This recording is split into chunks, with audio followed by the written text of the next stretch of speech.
Il y a un problème avec Ariana Grande. Elle paraît malade, et l'est probablement, mais elle dit qu'elle ne l'est pas. Cependant, il ne faut surtout pas en parler. Bah, devine ce qu'on va faire aujourd'hui? Pardon! Ne me jetez pas la pierre! Prenez-moi comme un petit frère. Je vous demande pardon, population. Je vous demande pardon, population.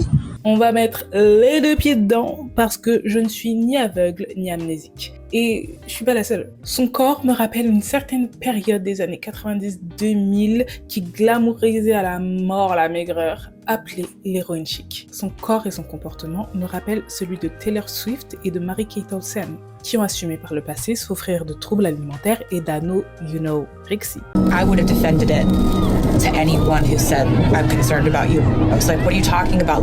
Of course I eat, it's perfectly normal, I just exercise a lot. Son corps me rappelle celui d'une célèbre chanteuse appelée Karen Carpenter qui est morte à cause de l'anneau. Mais vu que maintenant parler du corps de quelqu'un c'est du body shaming, on est censé se taire. Ah bah je refuse. Je refuse car il y a quelque chose qui cloche. Et Ariana n'est pas la seule concernée ici, c'est juste le plus gros poisson. Je sais pas si t'as remarqué, mais il y a une nouvelle ère qui s'est installée. Depuis la fin du body positive, l'explosion de l'Ozempic, du Pilate, de la clean girl era et du renouveau de la perte de poids drastique. Combien de stars sont apparues dernièrement avec un corps maigre, voire très amaigri? Spoiler alert, trop. Plusieurs choses peuvent être vraies à la fois et nous pouvons apporter de la nuance, de l'intelligence et de l'empathie à cette conversation extrêmement délicate. Parler du corps de quelqu'un, surtout d'une femme, peut ouvrir la porte à n'importe quoi, surtout au body shaming et à la misogynie. Ça, c'est clair. Mais ça ne veut pas dire que c'est le cas tout le temps. Surtout que là, ça va au-delà du body shaming. Il s'agit bel et bien d'une crise sociétale. L'anneau, les troubles alimentaires et toute sa clique sont des maladies sociales, contagieuses et bien plus vicieuses qu'on ne le croit. Être sincèrement concerné en voyant Ariana et se moquer, ce sont deux choses complètement différentes. Je tiens à le rappeler. Sous le joug de la bonne pensée, je refuse d'être aveugle et amnésique. Hey hey hey, je suis Tendo et aujourd'hui on va blablater de la situation d'Ariana Grande qui recèle un problème sociétal beaucoup plus profond qu'il n'y paraît dans ce nouveau Que du blabla ou QB. Let's go!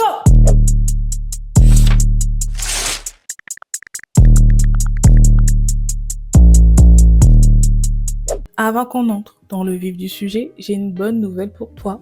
Ouais, pour la modique somme de 0,0 €, tu peux t'abonner, liker, commenter, booster, activer la cloche, partager même. C'est pas l'affaire du siècle? Non, c'est pas l'affaire du siècle ça? Non, miam. Tout ça dans le but de me donner de la force et que je fasse plus de vidéos et que un jour j'en vive. En tout cas pour les gens qui le font déjà, vous savez déjà où vous vous trouvez dans mon cœur. My God, désolée si je suis en train de filmer ça en pleine canicule. Donc bon, même s'il est minuit, même si j'ai essayé de filmer ça à une heure où voilà, il y a moins de chaleur. My God, j'ai chaud et ça se voit. Donc sorry about that. Enfin, pas sorry parce que c'est la vie quoi, c'est bon. Pas facile. Trigger warning, avertissement. Je vais parler d'anorexie et je vais appeler ça ANO, de troubles du comportement alimentaire ou TCA et de boulimie et montrer certaines images qui peuvent heurter la sensibilité de certaines personnes. Je ne suis pas une professionnelle de santé. Ceci n'est pas une vidéo conseil ni recommandation. Si tu souffres toi aussi d'ANO, de TCA et ou de boulimie, je t'invite à te tourner vers le corps médical compétent, s'il te plaît. Fais attention à toi, à ta santé et à ton petit cœur. Autre chose, l'espace commentaire là n'est pas un espace pour vous défouler, insulter, se moquer de qui que ce soit. Je te préviens, je n'hésite pas à insulter les gens, bloquer et supprimer parce que qui est ton camarade ici? Certainement pas moi. Ici, c'est la dictature. Si tu ne connais pas le respect, je te prie de dégager. Mais sa camarade n'a yoté? Wesh. Bon. Et là, on peut commencer. Dans les années 90, une mode bien singulière débarque. Le teint blafard, un corps émacié, très maigre, des cernes sous les yeux, une taille 0 ou 32 en France, une structure osseuse bien apparente et bien saillante, en ayant Kate Moss comme porte-étendard de cette tendance qui glamourisait la maigreur. Une mode, voire un phénomène qui s'est propagé jusqu'au début des années 2000 et qui va main dans la main avec la mode Y2K. Dans l'industrie, être mince, c'est être trop gros déjà. Il fallait être maigre. Pour info, être maigre, et j'ai pas dit mince, mais maigre, n'est pas un problème en soi. En fait, il y a des gens qui naissent naturellement maigres, comme naturellement gros.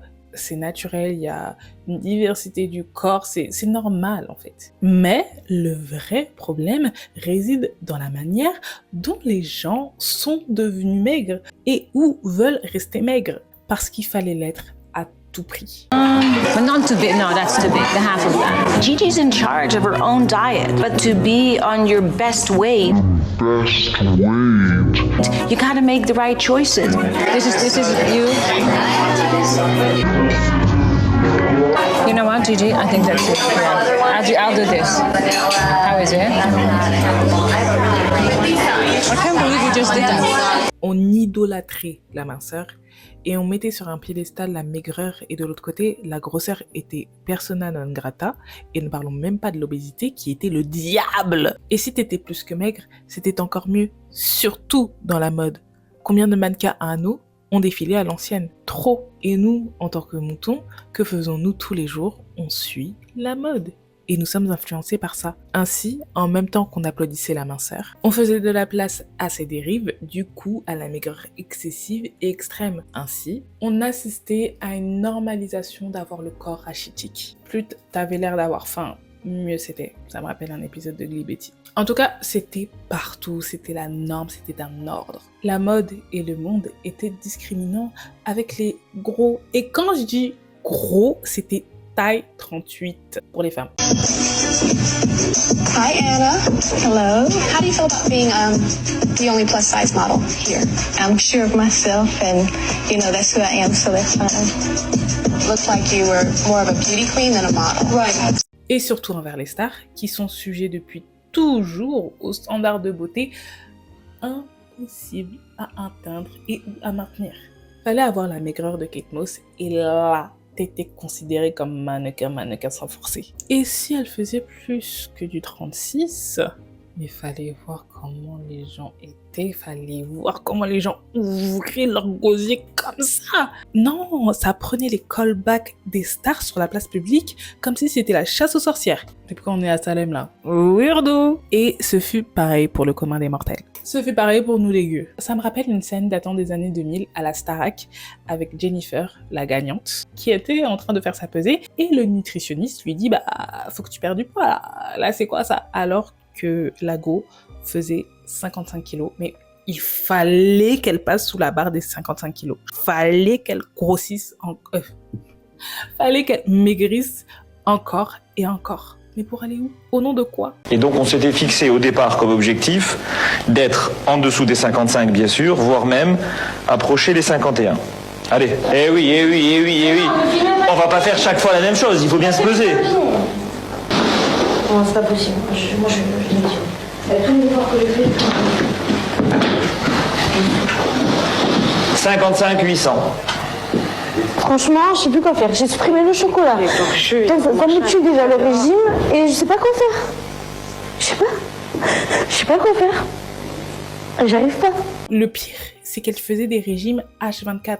Et ça, c'était diffusé à la télé, sur TF1. Quand ça passait sur TF1, tout le monde regardait. Pour toute une génération, je pense que les gens ne savent pas à quel point ces images ont eu de l'impact. Que ces images-là. Alors, tous les jours, tout le temps, dans les magazines, dans les clips, dans les nanani, dans les nananas. Non, ça fait beaucoup trop en fait. Comment ne pas développer de TCA après ça? Comment? Ça relève du miracle. Alors, des privations et ou des régimes extrêmes sont apparus pour supporter cette pression. Les regards et les remarques, puis les dérives sont apparus sans crier gare. L'astuce de se faire vomir s'est propagée. Les cotons imbibés de sirop ont remplacé des repas. La pause déj s'est transformée en pause clope. Ou pas de pause. Il fallait tout faire pour contrôler son poids, peu importe la manière, tant que les gens ne le savaient pas.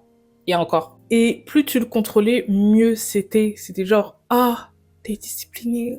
Franchement, c'est un truc de dingue. Moi, je me rappelle, à l'ancienne, on me disait, reste comme ça, ne prends même pas 1 gramme. Quand j'étais enfant, les gens me disaient, ne grossis pas. That's crazy to say. Un enfant, en fait. Mais c'est même pas la faute de la personne en soi. Parce que je pense que même la personne, elle sait même pas qu'elle est en train de projeter des comportements ancrés dans la société, des comportements problématiques ancrés dans la société. Avec le temps, le public, des assos, des stars et même des gens lambda ont called out cette mode plus que problématique qui a conduit de nombreux jeunes à vouloir un certain corps, ou même un corps qui n'existait que dans les magazines parfois, au vu des retouches constantes. Et ainsi, énormément ont développé des TCA, de la boulimie et de l'ano. Celle que les gens ont appelée la brindille et qui est Kate Moss a même regretté certaines prises de parole qu'elle avait à l'ancienne, comme la suivante. Rien ne vaut la sensation d'être maigre. Des années plus tard, un mouvement appelé le body positive est apparu. Un mouvement qui prône l'acceptation de tous les corps. Les gens montraient avec fierté leur rondeur, leur vergiture, leur maigreur naturelle. Le principe, c'était ça, l'essence même du mouvement, c'était de s'accepter, no matter what. En fait, les gens avaient enfin de l'espace pour montrer leur corps tel qu'il était, sans forcer. Certaines stars ont même pris le temps de nous faire part de leur anneau, de leur TCA, de leur boulimie ou de leur body dysphoria ou dysmorphie corporelle avec le public. Lily Collins, Lily Rose Depp, Lana Condor, Mary-Kate Olsen, Demi Lovato ou même Taylor Swift. I would have defended it to anyone who said, I'm concerned about you. I was like, what are you talking about? Of course I eat, it's perfectly normal, I just exercise a lot. And I did exercise a lot, but I wasn't eating. Depuis 2017, il est interdit d'engager comme mannequin une personne trop maigre avec un IMC inférieur à 18,5 et sans un certificat médical. Il est interdit de présenter une publicité avec un mannequin qui a l'air trop maigre et interdit d'utiliser un logiciel de retouche pour montrer un mannequin plus mince que dans la réalité sans le préciser. On pensait que c'était la fin du diktat du corps idéal. Eh ben, qu'est-ce qu'on avait faux? On avait tout faux sur la ligne. Aujourd'hui, ce mouvement est à la poubelle. Il n'existe plus. Pour certains, c'est même ringard. Pour d'autres, problématique. C'est du passé. C'est du passé.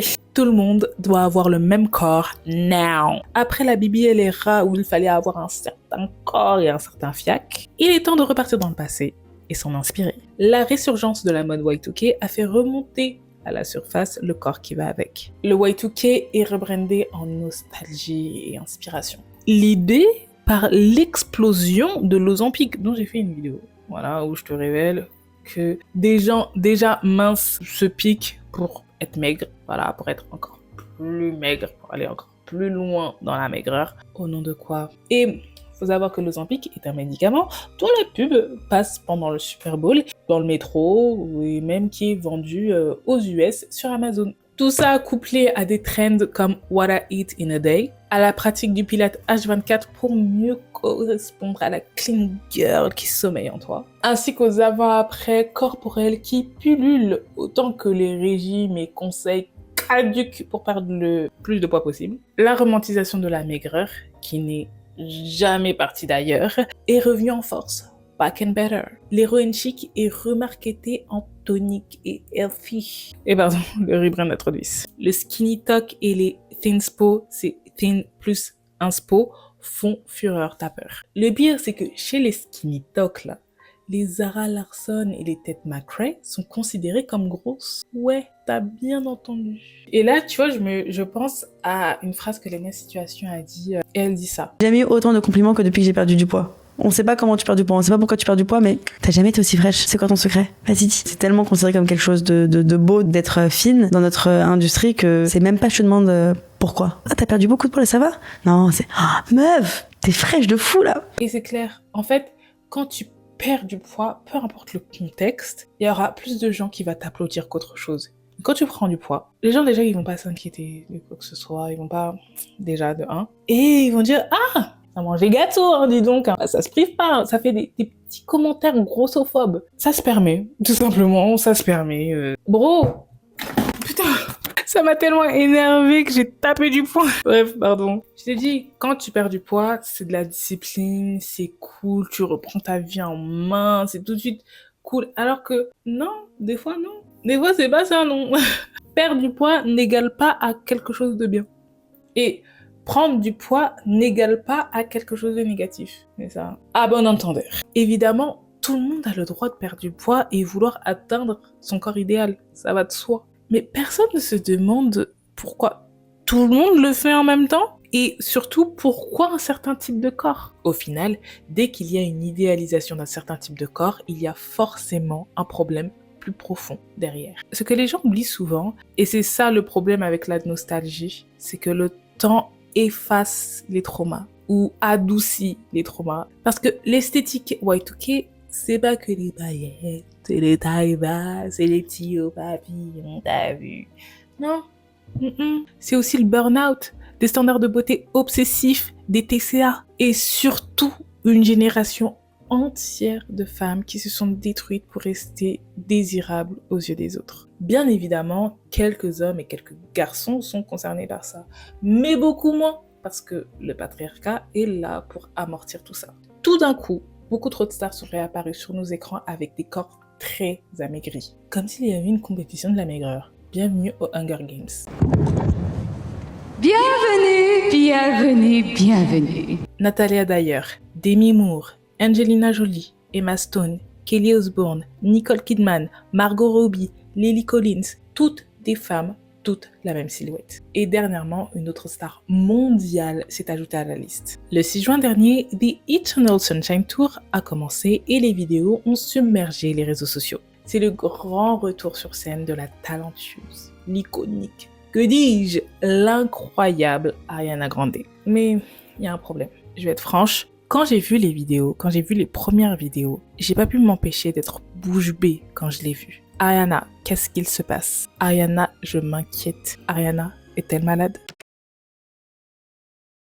Je sais qu'on n'a pas le droit d'en parler, mais je pense qu'on doit en parler. C'est pas parce qu'il s'agit des stars, et surtout qu'il s'agit d'un sujet tabou, qu'il ne faut pas en parler publiquement. Depuis Wicked, les gens se questionnent sur la perte de poids d'Ariana, d'elle, de Cynthia Erivo et de Michelle Yeoh, parce que toutes, elles ont perdu du poids, mais genre beaucoup.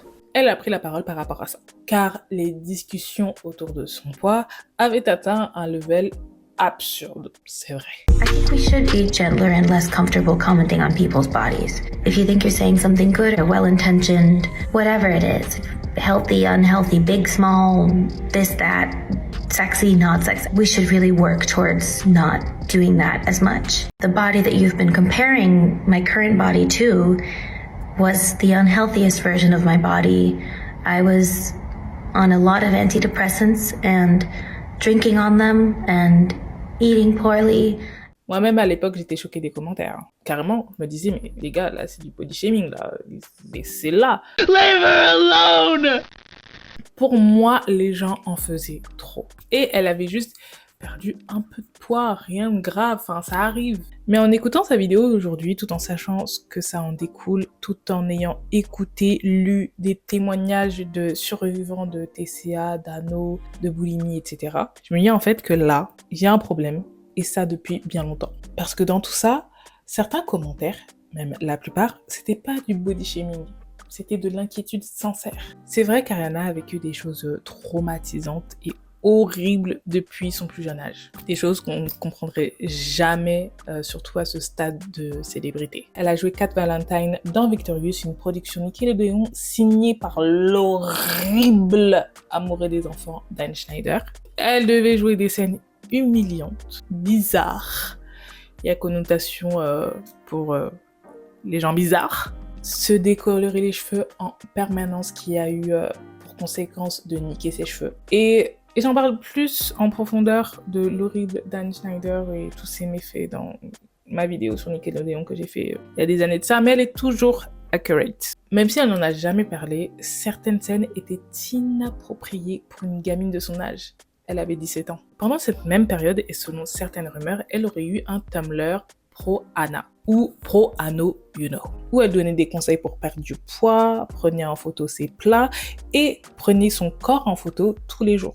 Ce que j'ai découvert à force de faire des vidéos sur Nickelodeon, Disney Channel, etc., c'est que les enfants stars sont plus susceptibles de développer des TCA, dû au fait que le public les a vus grandir et a une obsession maladive de commenter leur corps ou de comparer leur corps d'enfant à leur corps d'adulte, à leur poids d'enfant à leur corps d'adulte. Ils adorent faire ça. Les gens adorent faire ça. Et dès que leur poids fluctue, ils aiment le pointer du doigt. Alors que c'est la chose la plus normale qui soit. Elle a ensuite direct enchaîné avec sa carrière musicale, pendant laquelle elle a survécu à un attentat pendant l'un de ses concerts à Manchester.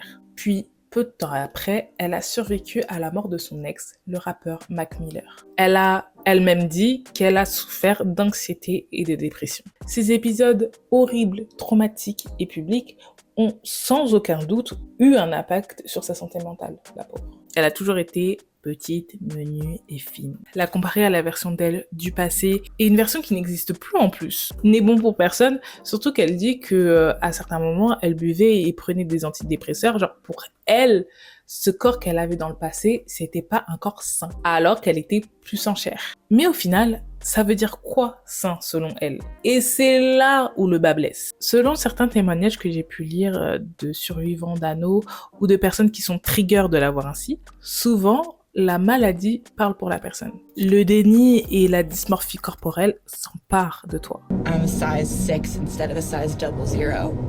I mean, that wasn't how my body was supposed to be. I just didn't really understand that at the time. I really don't think I knew it.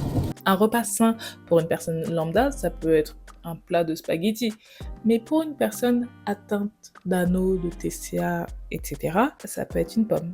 Tu comprends le délire? Même si on n'est personne pour la diagnostiquer, surtout à partir de quelques photos, c'est impossible de le faire. Certaines personnes ont été triggers et se sont vues en elles. And people with a history of EDs like me are triggered by seeing pictures and discussion of her. So when I saw that video of Ariana Grande saying, "This is the healthiest I've ever been, you're comparing me to a sick body," I knew immediately. Because when I was anorexic, if you had asked me about my relationship with food or my body or the gym or XYZ, I would have told you that I was really getting into fitness.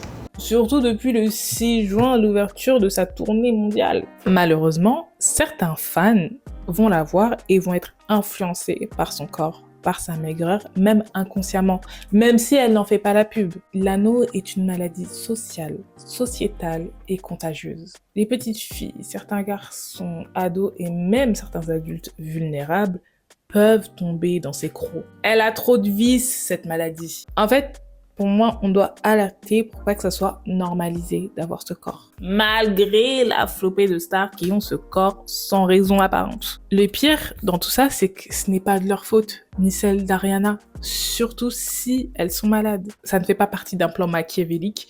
Si elles sont malades, ce sont des victimes. Et des victimes qui souffrent, qui plus est. Ariana dit que c'est dangereux de commenter le corps des gens. Mais ça dépend. Nous avons dû disséquer les rats de l'héroïne chic, donc parler des corps de certaines personnes pour arriver à la conclusion de se dire plus jamais, parce qu'il y avait un réel problème de fond. Mais maintenant, c'est nous le problème parce que nous savons reconnaître qu'il y a un problème qui revient à la charge. Dac. Merci pour le gaslight. Et en même temps, c'est vrai, commenter le physique des gens, ça peut être dangereux. On ne sait pas ce qu'elle vit, on ne sait pas comment elle peut le prendre et ça peut même la trigger. Et ça, pour n'importe qui. Do you have an eating disorder? No. Oh, you look so thin. Right. Are you jealous?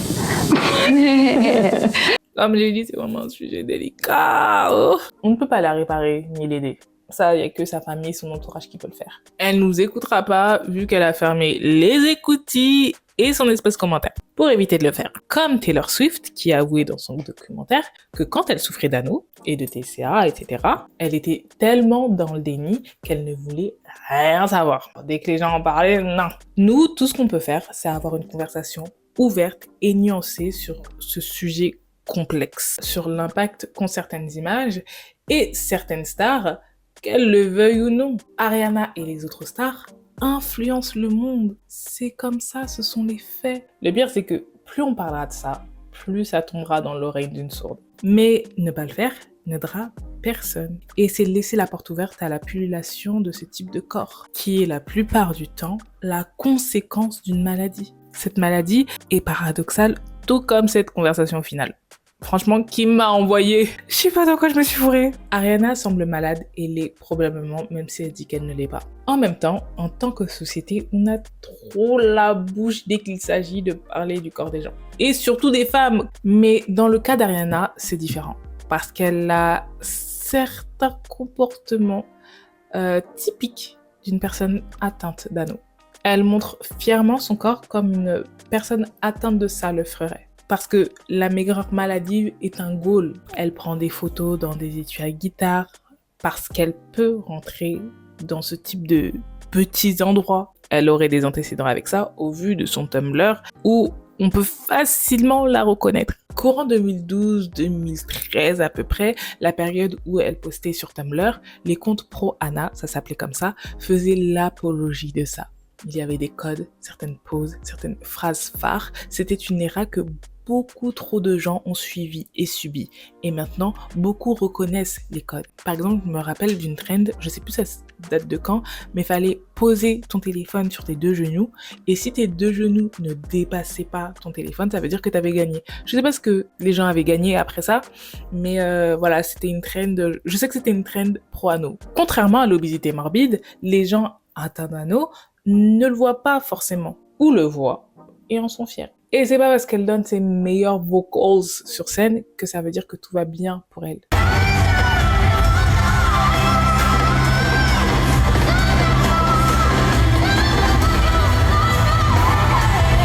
Elle semble des fois ne pas avoir beaucoup d'énergie, mais pour ses défenseurs, selon eux, c'est normal parce que ça fait des années qu'elle n'a pas performé, qu'elle est stressée et blablabla.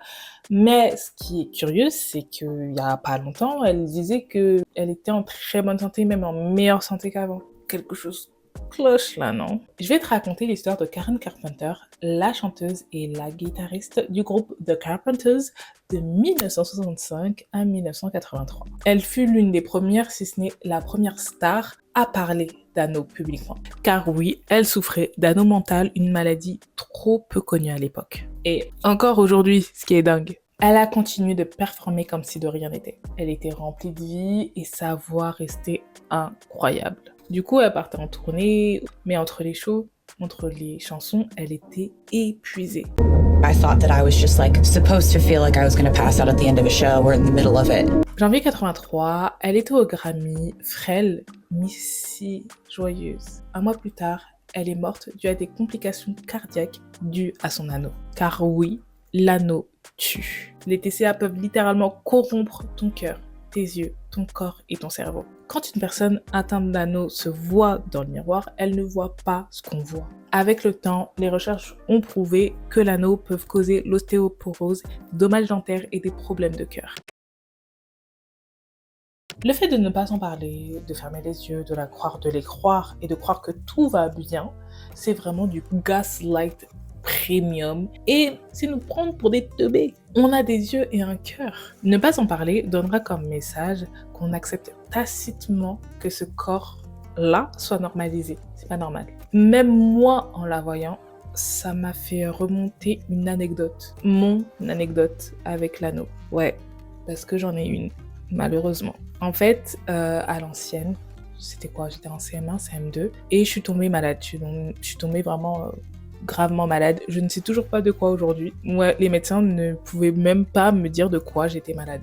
Et j'ai dû rester alitée 1 mois et demi. J'étais faible, j'étais pas bien, j'avais des boutons partout. Bref, je vous épargne les détails. Et du coup, j'étais chez moi, allongée tout le temps. Je ne pouvais pas bouger de mon lit. Du coup, j'étais devant la télé et je faisais que de regarder des téléfilms, Le Rêve de Diana et Naruto. C'était ça mon quotidien. Et un jour, je suis tombée sur le téléfilm, un téléfilm préventif sur l'anneau. La meuf, c'est pas, en fait, elle devient anneau petit à petit et elle se challenge pour perdre du poids, pour savoir si elle perd bien du poids, ce qu'elle fait, genre elle va prendre ses 2 doigts et elle va mesurer son poignet et voir genre l'espace qu'il y a entre son poignet et ses 2 doigts. Elle, dans sa tête, tout va bien. Elle est rayonnante, elle est joyeuse, il n'y a aucun problème. Mais après, on voit à travers les yeux des autres qu'il y a un problème, qu'elle maigrit à vue d'œil, qu'elle mange rien. Enfin bref, à la fin, elle meurt. super le téléfilm. Super. Et c'est pas moi ce que je retiens, c'est le challenge des 2 doigts. Voilà, moi aussi, je veux aussi perdre le plus de poids possible. Voilà, je veux aussi savoir jusqu'où je peux aller. Je veux moi aussi faire en sorte qu'il y ait le plus d'espace possible entre mes 2 doigts et mon poignet. Genre, je me suis mise ça dans la tête alors que la Gwa, elle meurt. Mais bon, le cerveau d'un enfant, on sait pas comment ça marche. Et vu que j'étais malade, je mangeais pas beaucoup déjà. Mais là, je faisais exprès de manger moins. Je faisais exprès juste pour perdre du poids. Alors que faut savoir que moi, je suis née mince. Genre, comme j'ai dit, j'ai eu aucun problème de poids dans ma vie. Du coup, dès que je perdais du poids, ça se voyait vraiment. J'avais beaucoup de rendez-vous chez le médecin. Et le médecin, il commençait à l'observer. Il commençait à dire, mais bon, peut-être parce qu'on sait pas ce que c'est comme maladie, mais c'est bizarre, là. C'est bizarre. Et à un moment donné, il m'a vraiment fait peur. Genre, il m'a dit, t'es vraiment à 2 doigts d'être anneau. Qu'est-ce qui se passe? Qu'est-ce qui se passe? Là, c'est pas forcément la maladie, qu'est-ce qui se passe? Et j'ai commencé à expliquer le téléfilm. J'ai commencé à expliquer tout ça devant ma mère et tout. Ils m'ont crié dessus. Enfin, gentiment. Hein. Et c'est une anecdote que j'ai jamais racontée. Franchement, je l'ai oubliée. Franchement, je l'ai oubliée, cette anecdote. Même ma mère, je pense, elle a oublié ça. Mais en tout cas, j'ai pas compris pourquoi j'ai fait ça. Aujourd'hui, Dieu merci, j'ai pas de TCA, j'ai pas de problème par rapport à ça, je crois. Je suis pas anneau non plus depuis là, mais damn! Juste parce que j'ai vu un téléfilm. En fait, là, je me dis, j'imagine même pas une seule seconde les personnes qui ont survécu tout ça et voient toutes ces stars se pavaner avec ce corps-là. Et faire comme si de rien n'était, comme si c'était normal. Enfin, c'est un délire fou. Et je vous jure que vous allez dans des vidéos qui parlent de ça, d'Ariana, etc., vous allez voir tous les témoignages. Je me dis, mais putain, quoi. Je trouve ça fou. I'm sorry. Et c'est pas que sur Ariana et tout, mais c'est genre cette nouvelle ère de la maigreur qui est juste folle. Je trouve qu'elle est folle. Parce que vraiment, j'ai cru qu'on avait fini. Et encore, on savait que c'était pas fini à 100%, mais là, c'est revenu à la charge d'une manière. Oh!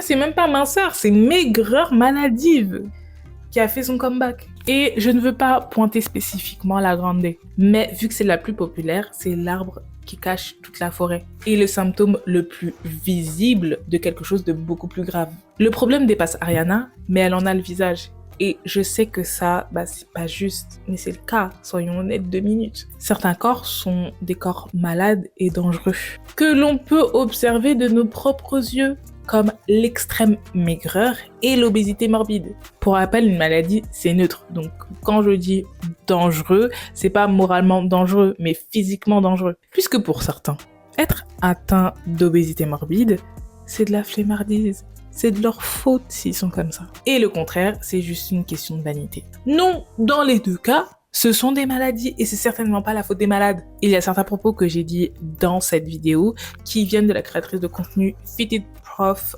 sur TikTok et qui a aussi dit que c'est de notre responsabilité en tant que société de ne pas créer des conditions qui vont encourager cette maladie sociale dans notre société. Et j'aurais pas mieux dit. At the end of the day, la société, c'est nous. C'est pas les autres, là. C'est pas quelque chose de vague. C'est nous. Et toi, moi, plus eux, plus tous ceux qui le veulent. Allez, venez et entrez dans la danse. Malheureusement, les normes de la société occidentale sont encore égales aux normes de minceur, comprenant les dérives problématiques et dangereuses qui vont avec. S'il vous plaît, ne nous laissons pas faire en fait. Dans la situation d'Ariana Grande, il y a principalement 4 groupes.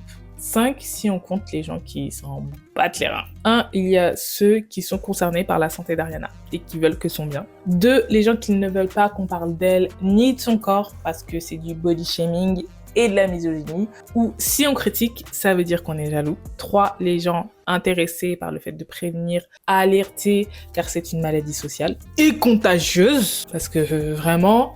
Parce qu'il suffit d'une image. Et si t'es mal entouré, c'est fini pour toi. 4, les cons qui la body shame, l'insultent et la comparent avant. Et surtout, ça c'est un délire, ils font des montages pour l'amaigrir encore plus afin de booster les clics, les vues, je sais pas pourquoi ils font ça, mais c'est con, ils le font quoi. Et 5, les autres. Pour moi, il est important de continuer d'écouter les personnes qui sont passées par là, qui savent et qui disent que c'est pas normal ce qui se passe. Et aussi d'écouter les professionnels de santé. Ce sont les plus à même de reconnaître le problème, fameux problème qui est culturel et sociétal.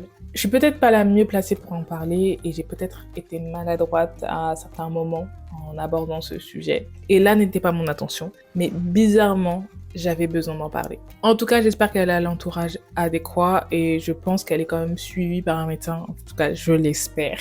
Et j'espère que tout ce que je viens de dire sur elle est faux. Je l'espère du plus profond de mon cœur. J'espère du plus profond de mon cœur d'avoir tort. Force à elle, car même si les gens sont principalement inquiets, le volume d'inquiétude est massif et ingérable pour n'importe quel humain, même si c'est une star. Parce que at the end of the day, ça reste une humaine. Sur ce, je voulais juste annoncer que pour cet été, tous les mardis à 20h, il y aura une vidéo. Même si c'est pas forcément des TCQB, des vidéos longues, du coup des vidéos lore, ça sera des petites vidéos, que du blabla, des QB, des TC, des top chrono, des vidéos de 10 minutes. Genre, je veux me challenger tout simplement, je veux être là. Et je veux évoluer, je veux progresser, je veux aussi avoir plus d'abonnés, plus de vues, plus de pépettes. T'as vu? Voilà. I hope it's gonna be okay. Parce que j'avais déjà dit que je voulais faire 2 vidéos par mois et j'avais flop d'une manière. Et je disais, ouais, je vais sortir le mardi, je faisais que de sortir le mercredi, le jeudi, le vendredi, bref. Mais là, j'ai vraiment, en fait, de le dire, peut-être que ça va me forcer. Alors que j'ai déjà fait. Non, je vais y arriver. Je vais y arriver, je vais tout faire pour parce que j'ai pas le choix. Un jour, je t'expliquerai pourquoi. Ouais, ça me fait un peu peur ce challenge, je vais pas te mentir. Mais j'ai besoin d'être discipliné, de mieux travailler. Pas plus, mais mieux. Et c'est une nouvelle chose. So, here we go. Vraiment, abonne-toi parce que je serai là sur tes côtes. Et les anciens là, vous serez fiers de moi. Et moi encore plus. En tout cas, sur ce, je veux avoir ton avis sur le sujet. Donc, on se retrouve dans les commentaires. Je te fais des gros bisous. Cordialement, Tendo.